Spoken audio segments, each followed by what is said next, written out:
اللہ صلی اللہ تعالی علیہ وسلم.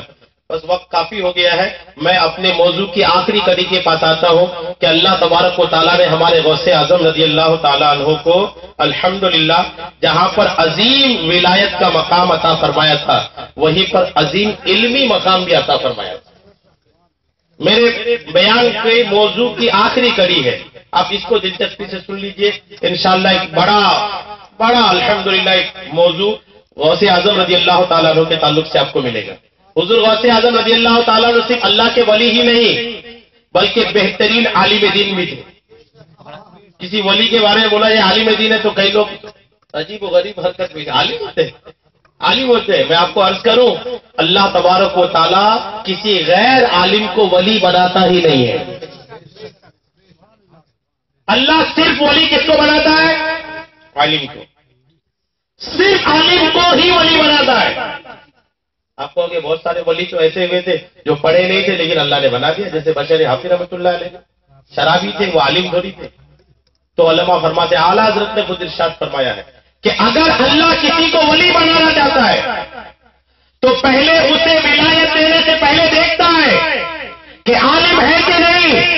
اگر عالم ہے تو ٹھیک, اگر عالم نہیں ہے تو پہلے علم دیتا ہے پھر ولایت عطا فرماتا ہے. علم سے پہلے ولایت نہیں. حضور غوث اعظم رضی اللہ تعالیٰ عنہ بہت بڑے عالم تھے. سرکار غوث اعظم پیدا ہوتے ہیں جیسے کچھ مہینے ہوئے چلنے کے قابل ہوئے آپ کے والدین نے آپ کو 1 kg 2 kg 3 kg 4 kg میں کسی اسکول میں داخلہ نہیں کرایا. ٹھیک ہے, کسی اسکول میں ایڈمیشن نہیں ہوا اور کسی اسکول میں نہ پڑھنے کی وجہ سے ہمارے غوث اعظم نے کسی میدان میں پیچھے بھی نہیں رہا. لوگ سمجھتے مدرسے میں پڑھائیں گے ہمارا بچہ زمانے سے کندھے سے کندھا ملا کے کیسے چلے گا. علماء لوگ جنگل میں لگے رہتے ہے نا. علماء جو صرف مدرسے میں پڑھے وہ تو زمانے سے ملا کے چل ہی نہیں پا رہے, وہ جنگل میں رہ رہے. ہرگز نہیں, وہ آبادی میں بھی رہ رہے اور آبادی کی قیادت بھی کر رہے. آبادی میں بھی ہے, آبادی کی قیادت بھی اللہ نے علماء کو دیا ہے. غوث اعظم کے دیوانوں, اگر غوث اعظم کی سچی غلامی ہے تو اپنے بچے کے خالی دماغ میں پہلے ABCD نہیں بلکہ الف سے اللہ کا لفظ بڑھو, میم سے محبت بولنا سکھاؤ. غوث اعظم رضی اللہ تعالیٰ عنہ ہیں. آپ سب سے پہلے مدرسہ میں داخلہ لیتے ہیں, اپنے گاؤں کے مکتب میں تشریف لے جاتے ہیں. کیسا علم تھا, کیسا مقام تھا. دیکھیے کتابوں میں آتا ہے غوث اعظم رضی اللہ تعالیٰ عنہ پڑھنے کے لیے جیسے ہی گھر سے نکلتے تھے ایک فرشتہ آپ کی حفاظت پہ مامور ہوتا تھا. وہ فرشتہ آپ کو مدرسہ تک لے جاتا تھا. وہاں جب تک غوث اعظم پڑھتے تھے وہ حفاظت میں, جیسے واپس آئے فرشتہ گھر تک چھوڑنے آتا تھا.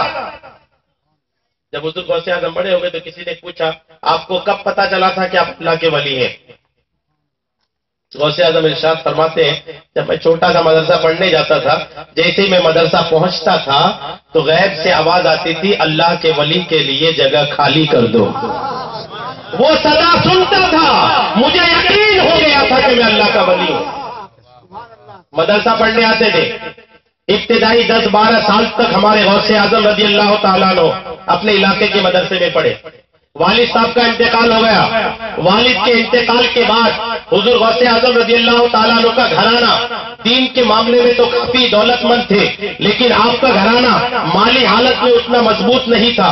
کتابوں میں آتا ہے جب غوث اعظم کے والد کا انتقال ہوا تو آپ نے وراثت کے طور پر اپنی 2 بچے کے لیے صرف 80 دینار چھوڑے تھے.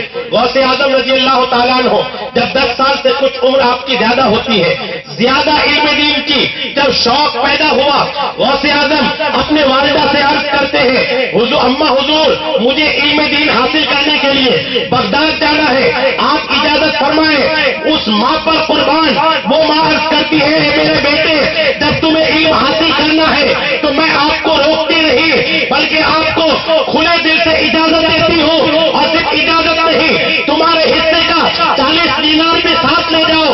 اے میرے بیٹے عبد القادر میں تمہیں یہ بھی کہتی ہوں کہ اب یہاں سے جاؤ, اب ہماری ملاقات اس روئے زمین پہ نہیں بلکہ میدان قیامت میں ہو.